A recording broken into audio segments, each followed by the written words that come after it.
Hi friends, welcome back to my channel. நாம் இந்த வீடியோவில் தோசை மாவு ரெசிபி தான் பார்க்க போகிறோம். என்னடா தோசை மாவு ரெசிபி தானே சொல்லிவிட்டு அவ்வளோ சீப்பாக நினைக்காதீங்க. நார்மலாக தோசை இட்லிக்கு நம்ம அரிசி உளுந்து ஊற வச்சு தான் பண்ணுவோம். பட் இது அப்படி இல்லை. அரிசி உளுந்து எதுவுமே ஊற வைக்காமல் அரைக்காமல் நம்ம இந்த தோசை பேட்டர் ரெடி பண்ண போகிறோம். வாங்க எப்படின்னு பார்க்கலாம்.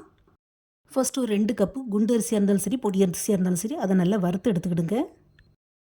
கண்டிப்பாக இட்லி அரிசி புழுங்கல் அரிசி தான் எடுக்கணும். இதை லேசாக வறுத்து எடுத்துக்கிடுங்க. நல்ல செவக்க வறுக்கணும்னு இல்லை, லைட்டாக சூடு வந்தாலே போதும். நம்ம சேனலில் ஃபஸ்ட் டைம் பார்க்குற வியூஸ் ப்ளீஸ் சப்ஸ்கிரைப் பண்ணி வச்சுக்கோங்க. அப்போ தான் நான் போடுற வீடியோஸ் எல்லாமே உடனே உங்களுக்கு மிஸ் ஆகாமல் நோட்டிஃபிகேஷனில் வரும். போதும், அரிசி இந்த அளவுக்கு சூடு வந்ததும் இதை ஒரு தட்டில் ஆற வச்சுக்கலாம். நான் மெஷர்மெண்ட் கப்புக்கு 2 கப்புக்கு அரிசி எடுத்துருக்கிறேன். ஸோ அதுக்கு 1/4 பங்கு அளவு அரை கப்புக்கு முழு உளுத்தம்பருப்பு எடுத்து அதையும் லேசாக வறுத்து எடுத்துக்கிட்டேன். நீங்கள் பாதி தொல்லி எடுத்த உளுந்தம்பருப்பு போடுறதா இருந்தால் கொஞ்சம் அளவு கூட்டி சேர்த்துக்கலாம். பட் தயவு செஞ்சு அந்த கருப்பு உளுத்தம்பருப்பு மட்டும் சேர்த்துக்கிடாதீங்க. அப்புறம் தோசை நமக்கு கருப்பாக தான் கிடைக்கும். இந்த உளுந்தம்பருப்பு கூடயே ஒரு ஸ்பூன் வெந்தயம் சேர்த்து ரெண்டையும் நல்லா வறுத்து எடுத்துக்கலாம். உளுந்து வெந்தயம் நல்லா செவக்கணும்னு இல்லை. அரிசி நம்ம எந்த அளவுக்கு வறுத்து எடுக்கிறோமோ அந்த அளவுக்கு லேஸ் சூடு வந்தாலே போதும். இப்போ இது கூட கடைசியாக ஒரு 2 ஸ்பூன் வெள்ளை அவல் சேர்த்து அதையும் லைட்டாக வறுத்து எடுத்துக்கலாம். அவலும் லைட்டாக சூடு வந்தோடனே இப்போ கேஸ் ஆஃப் பண்ணிடலாம். கேஸ் அணைச்சிட்டு நம்ம ஏற்கனவே ஆற வச்சுருக்க அரிசி கூட இந்த வறுத்த உளுந்தையும் சேர்த்து நல்லா ஆற விடலாம். இந்த அரிசி உளுந்து நல்லா ஆறின பிறகு நம்ம இதை ஒரு கண்டெய்னரில் போட்டு ஸ்டோர் பண்ணி வச்சா எப்போ வேணாலும் எடுத்து இன்ஸ்டண்ட்டாக தோசை மாவு நம்ம ரெடி பண்ணிக்கலாம். இப்போ நம்ம வறுத்த இந்த அரிசி உளுந்து நல்லா ஆறிடுச்சு. இதை ஒரு மிக்ஸி ஜாரில் சேர்த்துக்கலாம். மிக்சியில் போட்டு எவ்வளோ ஃபைன் பவுடராக பிடிக்க முடியுமோ அந்த அளவு பவுடர் பண்ணி எடுத்துக்கலாம். ஃப்ரெண்ட்ஸ், நம்ம இட்லி தோசையை பொறுத்த வரையிலும் இட்லிக்கு கொஞ்சம் பரபரன்னு அரைச்சி எடுப்போம். பட் தோசைக்கு கொஞ்சம் நைஸாக மாவு இருந்தால் தான் நல்லாயிருக்கும் வாக்குறதுக்கு.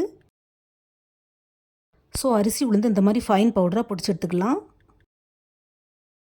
நம்ம திரிச்ச அரிசி உளுந்து பார்த்திங்கன்னா இந்த மாதிரி கோலம் போட அழகாக வரும். ஸோ இதுதான் சரியான பக்குவம்.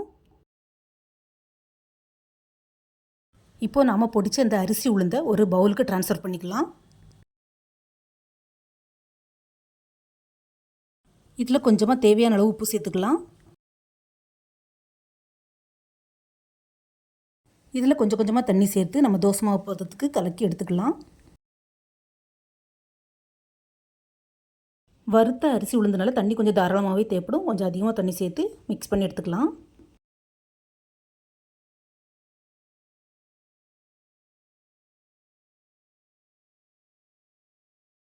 கரண்டி வச்சு மிக்ஸ் பண்ணும்போது ஒன்று போல் நம்ம மிக்ஸ் பண்ண முடியாது. கொஞ்சம் கட்டி கட்டியாக ஆக சான்ஸ் இருக்குது. ஸோ கை வச்சு நல்லா பிசைஞ்சு விட்டுக்கலாம் அந்த மாவை. நான் ஆல்ரெடி சொன்ன மாதிரி இந்த வறுத்த அரிசி உளுந்துக்கு தண்ணி கொஞ்சம் அதிகமாகவே இருக்கும்.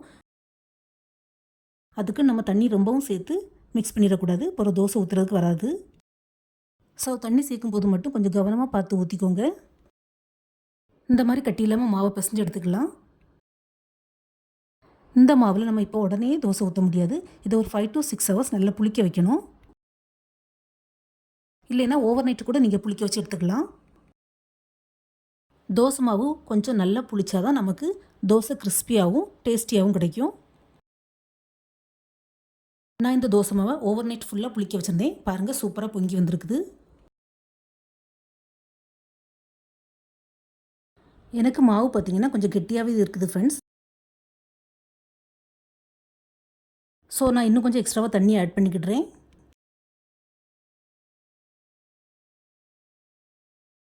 இது கூட நான் ஒரு பிஞ்ச் சோடா உப்பு ஆட் பண்ணி நல்லா மிக்ஸ் பண்ணி விடுறேன்.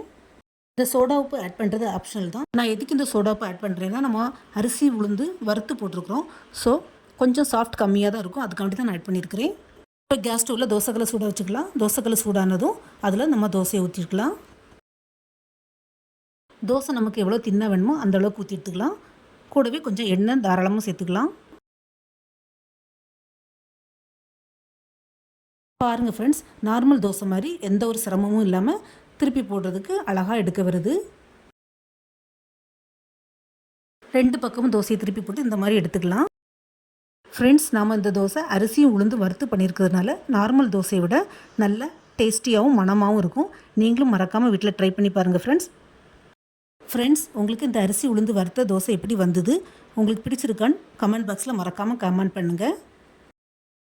நார்மல் சட்னி சாம்பாரோட சர்வ் பண்ணுங்கள், சூப்பராக இருக்கும். உங்கள் வீட்டில் எல்லாருக்கும் கண்டிப்பாக பிடிக்கும். பிடிச்சிருந்தால் மறக்காமல் லைக், ஷேர் அண்ட் சப்ஸ்கிரைப் பண்ணுங்கள். தேங்க்ஸ் ஃபார் வாட்சிங்.